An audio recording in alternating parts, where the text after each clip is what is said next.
I love the company, but as you know, they've announced a few days ago that they're going to move a lot of their manufacturing business to Mexico. I'm just notifying John Deere right now. If you do that, we're putting a 200% tariff on everything that you want to sell into the United States. In a move that has surprised both investors and the American heartland, John Deere announced another wave of U.S. production shutdowns this week, accelerating a strategic pivot that critics say symbolizes the company's creeping departure from its American roots. The announcement comes just days after President Donald Trump presented a harsh new tariff package aimed at American corporations who shift production overseas, particularly to China. Now, all eyes are on Deere. For decades, the green and yellow trademark represented American strength, steel, soil, and self-reliance. However, after closing operations in Illinois and Iowa in 2024, and with new whispers of further foreign expansion, Deere has been accused of discreetly aligning itself with Chinese industrial interests, just as Xi Jinping strengthens China's campaign for worldwide agricultural technology domination. They are turning their backs on American workers and partnering with Beijing, one Trump-aligned trade advisor said. They are doing it during an economic war. Deere argues that the decision is for cost savings and long-term survival. However, opponents say it is no accident that the company's newest production relocation came only days after Trump proposed a 200% tariff on all American companies who outsource to China. What is the timing? Explosive. What about the optics? Even terrible. With tensions building between Washington and Beijing and Trump increasing pressure on corporations he considers disloyal, John Deere may have inadvertently sparked a manufacturing firestorm, potentially dragging the agriculture behemoth into the center of a full-fledged economic Cold War. According to 3 independent individuals familiar with global trade negotiations in Beijing and Singapore, John Deere is speeding up talks with Chinese manufacturing groups behind closed doors. The timing could not be more problematic. Just as Trump's 2025 tariff policy threatens to levy enormous penalties on U.S. corporations who produce overseas, particularly in China, Deere is believed to be quietly doubling down on foreign relationships, with China getting the spotlight. According to leaked briefings examined by experts at the Center for Industrial Sovereignty, Deere executives met in early March with representatives from 2 state-backed Chinese companies active in autonomous machinery and AI logistics. What is the purpose? Insiders say the goal is to ensure long-term production stability and explore collaborative development prospects in automation. In layman's terms, China is providing them with low-cost labor, less regulations, and complete technological integration, all of which Deere does not receive in the United States. According to trade advisors acquainted with the talks, Xi Jinping's government is actively courting corporations such as Deere, viewing them as vulnerable to poaching in the face of U.S. economic turmoil. According to reports, various local governments in China have offered Deere subsidized land, tax advantages, and expedited building licenses if they agree to grow production in-country by 2026. Beijing wants control of the agtech supply chain, a former U.S. trade representative stated, and John Deere may be giving it to them without even knowing it. Deere, for its part, has not confirmed nor denied the March meetings. Is it a public statement? Carefully worded. We continue to look for ways to expand our global footprint and serve changing markets. However, the diplomatic tone is not widely accepted in Washington. This is not global expansion, stated one Republican senator. This is quiet capitulation, and they are doing it under pressure from China, not because of it. With Trump's rhetoric heating up and tariffs coming, Deere's rumored return to the Chinese table could be the company's largest bet in history. It did not take long. Just 48 hours after John Deere's 4th U.S. production slowdown was announced, and despite rising claims of back-channel discussions with China, Donald Trump went on the offensive. Trump vented his rage on Newsmax, Truth Social, and an impromptu Fox Business call-in, referring to it as the Great Green Betrayal. John Deere built its empire on the backs of American farmers, Trump asserted. Now they want to grab that empire and transfer it directly to Xi Jinping? Over my dead body. He did not stop there. In his now viral Truth Social post, Trump said, "If you are a firm that makes money off American farmers while outsourcing your jobs to communist China, you do not deserve a cent from this country. I am proposing for a 200% tariff on all Deere products manufactured outside the United States, especially those touched by Chinese hands." The post quickly went viral on conservative media and social media platforms.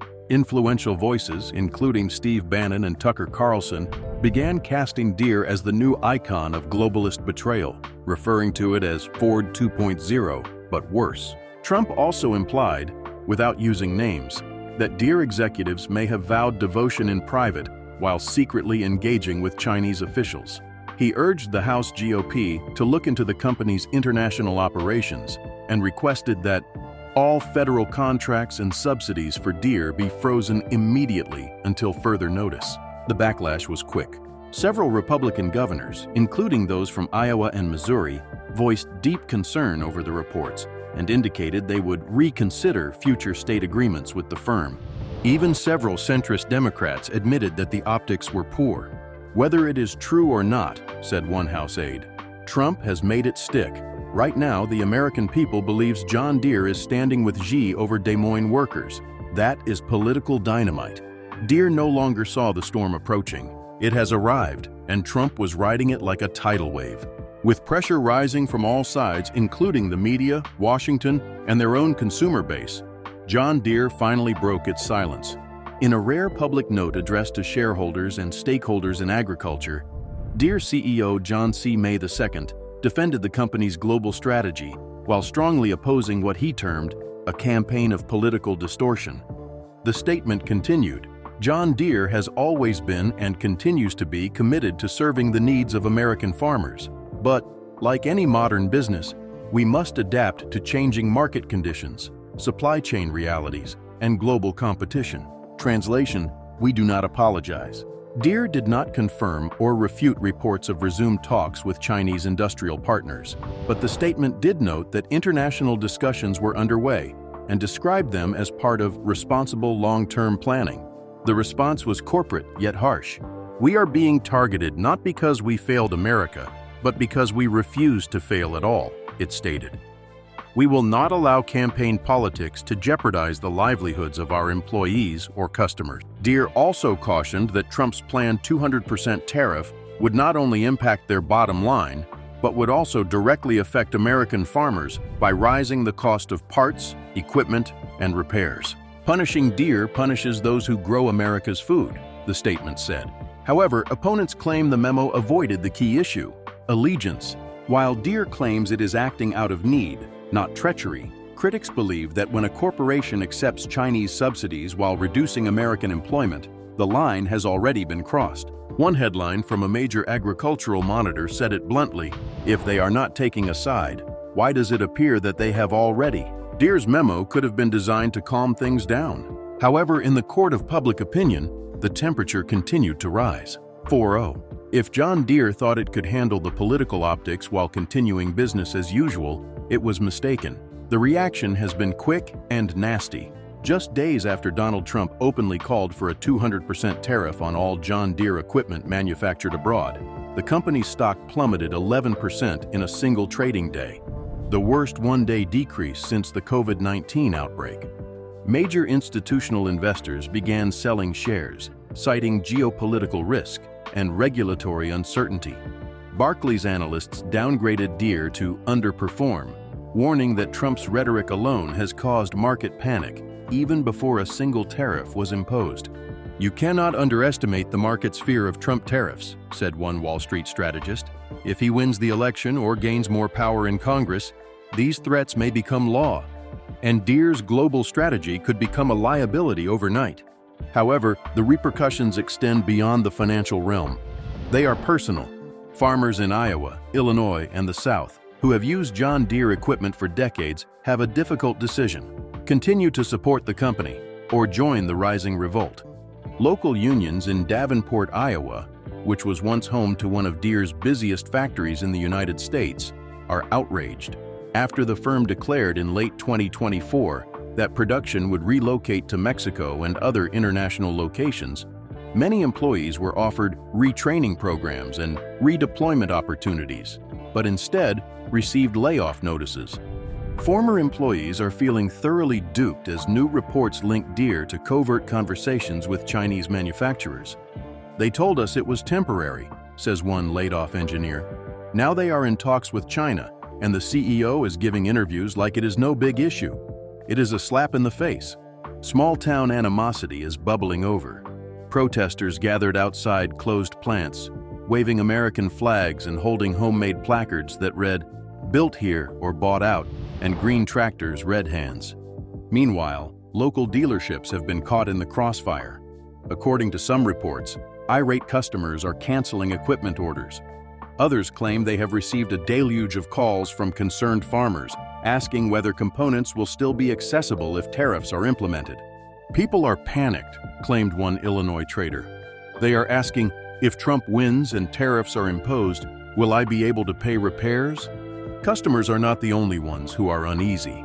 Agricultural cooperatives, grain logistics groups, and insurance companies are all rethinking their long-term investments in John Deere, particularly in Trump-friendly regions. The political polarization is affecting the corporate model. A former USDA official who worked on international trade policy for both Republican and Democratic administrations described the situation as a perfect storm.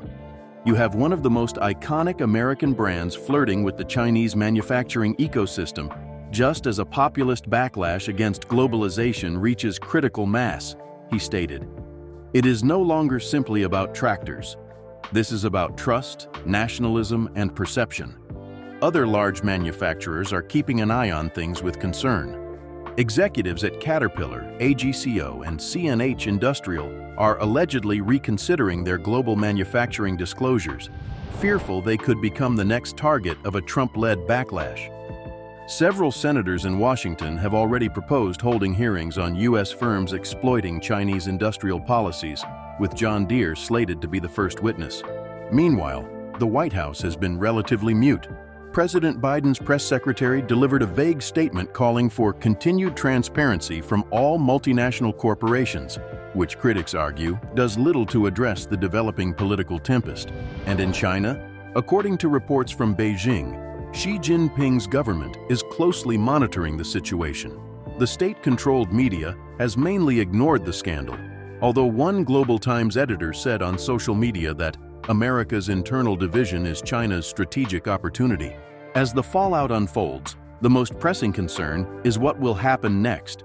If Trump's tariff proposal wins support in Congress or becomes a prominent component of his re-election agenda, John Deere may suffer billions of dollars in retroactive taxes, market loss, and reputational harm. Even if the tariffs never go into force, public perception has an impact. Deere's once pristine reputation in rural America is deteriorating, and the political consequences may outweigh the economic ones. "They are playing chess with countries," claimed one Iowa farmer. "But we are being checkmated. One decision, one rumor, one trade policy shift." And today, John Deere finds itself not just in a commercial quandary, but also at the center of America's most serious industrial identity crisis in generations. For decades, American firms have told the public that going global was just part of development, an inevitable progression in a borderless market. But now, in 2025, the plot is beginning to unravel. Few firms better symbolize this unraveling than John Deere. The company's gradual but evident shift away from U.S. manufacturing, particularly in light of news of resumed talks with Chinese industrial authorities, has sparked more than just a corporate scandal. It raises a question that America has long avoided. What happens when the firms that develop the country decide they no longer need it?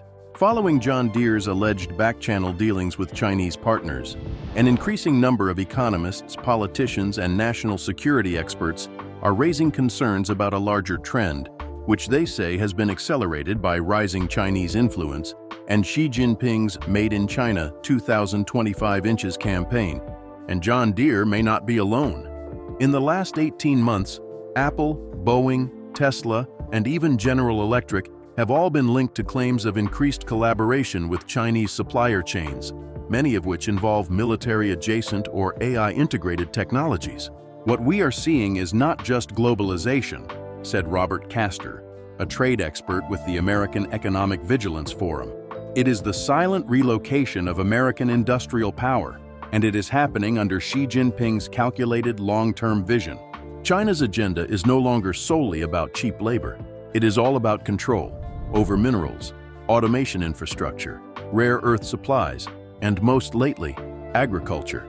That final aspect is what makes John Deere's situation so dangerous. Agricultural domination is about data now, not simply food. Modern tractors, harvesters, and sprayers generate massive amounts of GPS, soil, and production data, which are fed into precision agriculture systems. That data is significant for more than just agricultural production. In the wrong hands, some experts argue, it might become a strategic asset or a liability. If foreign-controlled corporations gain influence over our agricultural technology backbone, said one former NSA cybersecurity specialist, we are talking about more than just economics. We are discussing national security. While Deere claims to have stringent data security in place, critics point out that China's legal landscape effectively ensures access to any technology produced or deployed within its borders. Xi Jinping's national security law requires enterprises to cooperate with the authorities in data sharing when requested. No exceptions. It is like signing an NDA with someone who can rewrite the contract whenever they want, one agriculture policy critic explained. John Deere has not revealed how it handles data collected from foreign-operated equipment. However, the conjecture has already caused damage, particularly among American farmers who rely largely on Deere's digital infrastructure. Few would have predicted in 2022 that concerns over Chinese monitoring and trade leverage would spread to America's cornfields. By 2025, it will be part of the daily conversation. However, it is more than just security. It is symbolic. Deere has long been viewed as the working-class alternative to Wall Street giants. For centuries, its presence in rural America was interpreted as evidence that big business still cared about Main Street. That image has now been inverted upside down, with Xi Jinping's long-term economic chessboard in the background.